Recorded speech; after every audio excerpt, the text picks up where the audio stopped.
What's going on, guys? It's your boy Rigo checking in again today with some great information coming to you guys live. We're going to be talking about contingencies, diving another week into the 30 by 30, chatting with you guys about different information for escrows, for buyers, sellers, listings, different things in the real estate market that you guys can learn to use and apply in your own experiences. We're going to jump right into it, guys. Contingencies are very important when it comes to an escrow for many reasons.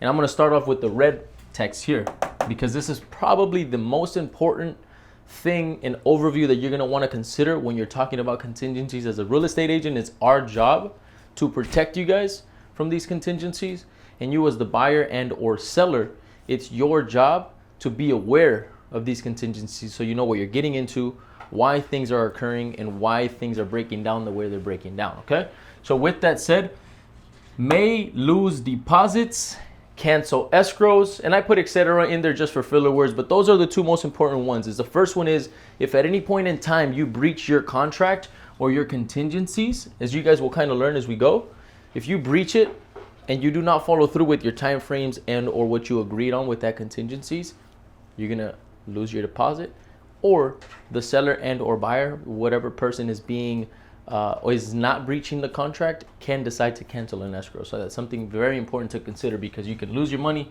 or you can lose the house that you've dreamed of having.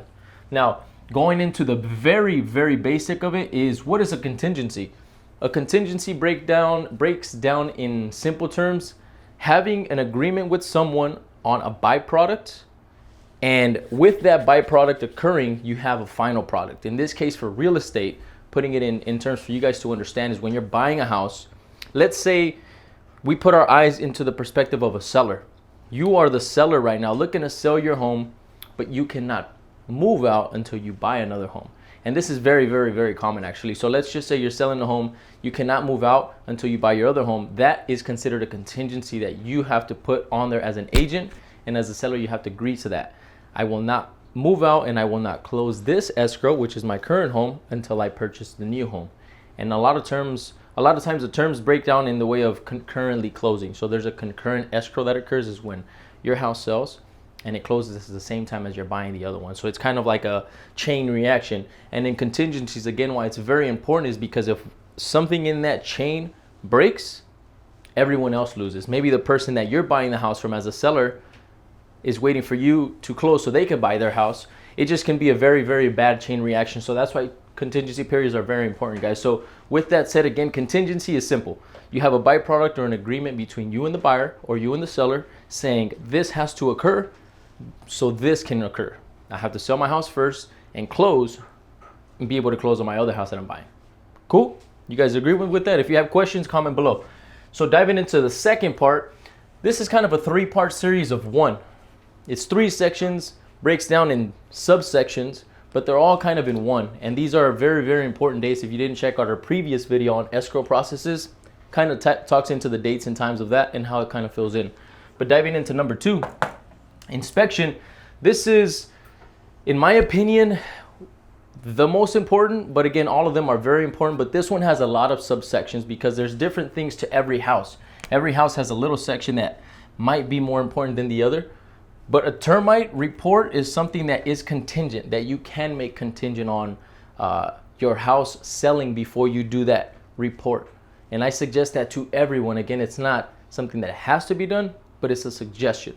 Doing your termite is one. Having a home inspector come into the house and actually tell you what's good, bad, what to expect in the future, what to repair now with the house. Another super important thing that doesn't have to be done, but is highly recommended, guys. The third thing, and these break down into another subsection of the home inspection. So the subsection is basically a home inspector comes in, tells you, okay, this is what I see, this is what I don't see, this is what I recommend further evaluation on. A lot of times when they tell you that, that's when you go into the subsection of the roofing, of the sewer, of mold control, different things. Sometimes we get a contractor in as well to give us bids on how much the repairs are going to cost for certain things.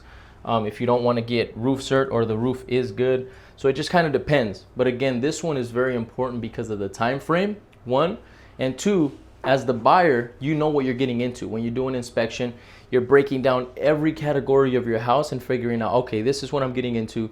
This is what I can expect in a year, 2 years, 5 years, 10, 20, 30 years from now. So that kind of, it's a very, very important contingency period that a lot of people either miss or don't take seriously. But in this case, if you guys are watching this, take it very, very seriously.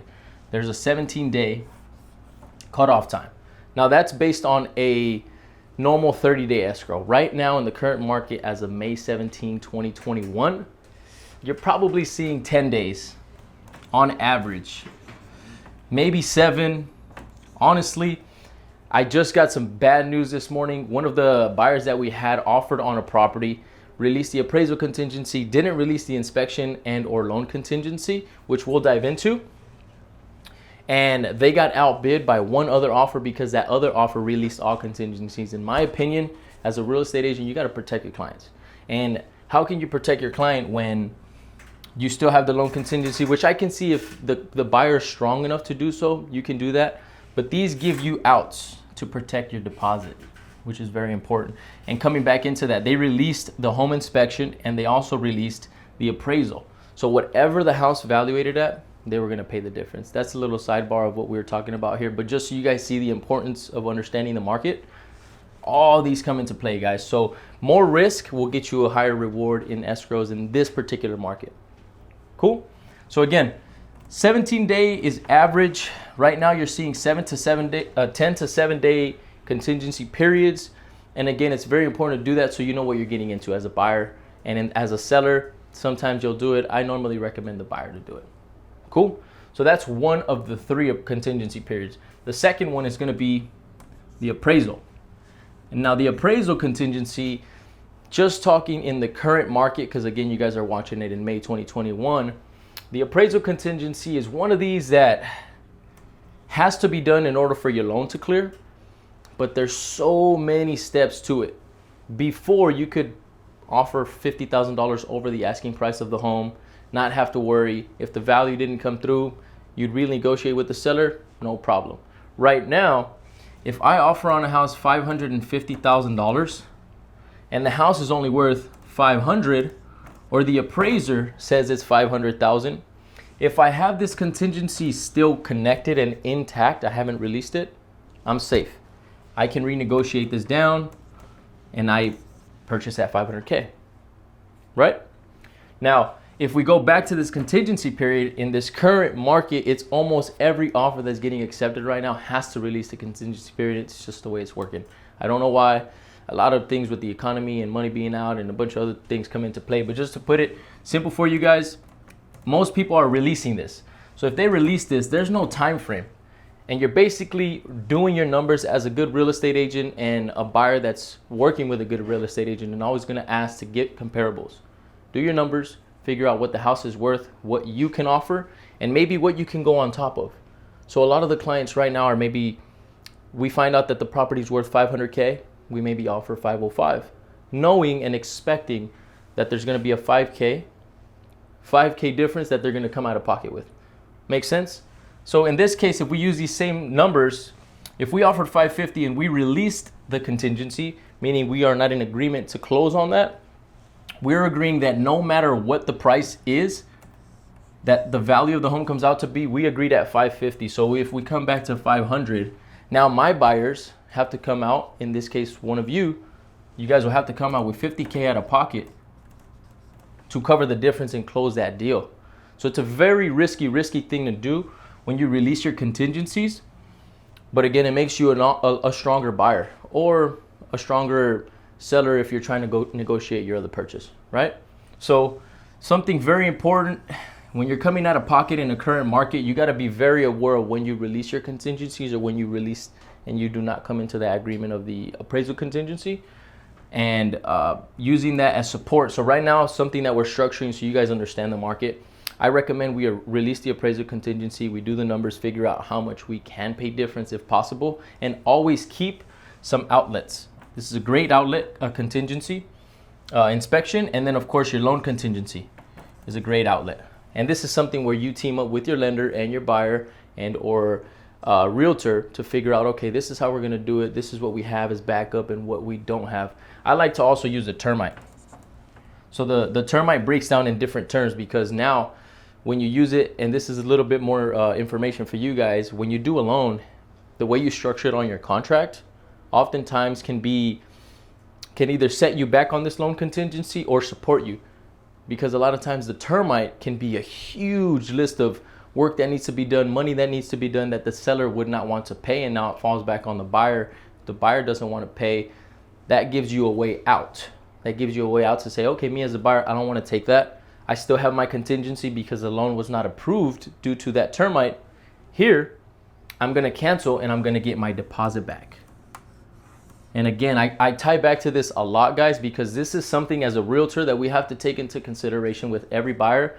Never in my life have I lost a check, a commission check. I'm sorry, not a commission check, but an initial deposit check, because this is something that our buyers work very hard to do. Let's just say you're coming in $12,000 on a total down payment, right? And maybe your buyer's coming in with $10K on an initial down payment. This initial down payment is something every buyer does to get into escrow. When you get into escrow, you give escrow a certain amount of money to say, hey, I want to play. I want to play ball. I want to be in this escrow. I'm willing to put $10,000 down. If you want to be more aggressive, some people put 50, 100. Depends on how you want to structure it or how much cash you have and how aggressive you want to be. But just coming back to this, let's say my initial EMD is 10K. Me as the real estate agent, I have to understand that that money has been worked very, very, very hard for my buyer to save and try to purchase their home. And if at any point in time I make a mistake of not properly guiding them through these contingencies that protect them, there's a liability there. Let me know if I'm still with you guys. If you guys have any questions, again, comment below, because this is a lot of information. But just to recap on that, if at any point in time we do not cover in on our contingencies and we do not do our homework, that deposit can be lost, and each party, whether the buyer or the seller, can cancel on that escrow and get that money. A lot of times when you release, let's just say we have gotten to the end of the escrow, which is 30 days. We're 30 days in deep. We're getting ready to get keys. And for some odd reason, this happens a lot, guys. For some odd reason, we had already agreed that this loan contingency is gone. That's 21 days. This appraisal contingency is gone. That's 17 days. And we already did all our homework on the inspection. That's another 17 days, right? Let's say all the homework has been done. Me as a real estate agent has guided my buyer through everything. And again, this happens often, guys. We did the inspection, the roof certification, everything is in agreement. Everyone is aligned, ready to go, locked and loaded. But then the buyer, the buyer decides to go buy a car. Like, hey, you know what? We're getting ready to close this deal. I'm super excited. I need a new car. You go and buy a new car. You cannot do any movement to your credit, because that affects, or it can affect your loan. It doesn't always cancel the loan, but it can affect you to where you no longer qualify. And if we've already released this, and this, we've released the deposit at that point, right? And if you release the deposit and the last day, it could be the very last day, you go and buy a car, something happens to your credit, you do not qualify for the loan to fund, you will not get keys. And now this release of 30 days will no longer close. You'll lose this deposit, guys. So it's very important that you guys, again, inform yourself on these contingencies. Make sure that you're checking, triple checking, quadruple checking your inspection reports, your termite reports. Your loan is not to be played with. No new loans. When you do a home purchase, just pretend that your credit score doesn't exist anymore. You're leaving it as is. It's on cruise control until you get your new purchase. Understood? Perfect. Any questions, again, guys, let me know. Contingencies, super important for any escrow, super important for any buyer, for any seller. So just recapping, guys, now I'm doing this really for the visual learners. For all you guys that have to see it a little bit more, I'm going to give you a roadmap on what it looks like from the start of escrow, start here, to when you get your keys, if you do everything right. So I just gave you the real basic contingencies. I'm missing the appraisal here. And again, this is a disclosure, but it's based off of the 30-day escrow. So a 30-day escrow typically will have a 17-day home inspection, termite, appraisal, and then a 21-day loan contingency. And then, of course, some other contingencies in between. These are the most important. And then you have your EMD. Typically, you got to get it within 3 days. But let's just go through this roadmap. So you start here, right? You get your offer accepted, you go into escrow. Super excited, super excited. You turn in your EMD, then you do your inspection, and you're like, holy shit, there's a lot of repairs. I have to do a lot of repairs. The termite is $7,000. The plumbing is bad. The roof is bad. The waters are leaking. There's a ton of work to be done. It's a total of $30,000 that needs to be repaired. What am I going to do? Guess what? You negotiate. You negotiate and negotiate and negotiate. And then you get your appraisal. Before you get your appraisal, you're back up and you're like, oh, okay, we got some negotiation. Seller's going to give us $10,000 in credits for repairs. Awesome. Then the appraisal report comes in. Boom, shit. We offered $20,000 over asking. Now we got to come out of pocket $20,000 because of the appraisal contingency being released. So you're back down here and you're like, you know what? We're able to do it. We got the $20,000 in the bank. We're going to just do it. We love this property. Perfect. You're coming back up, guys.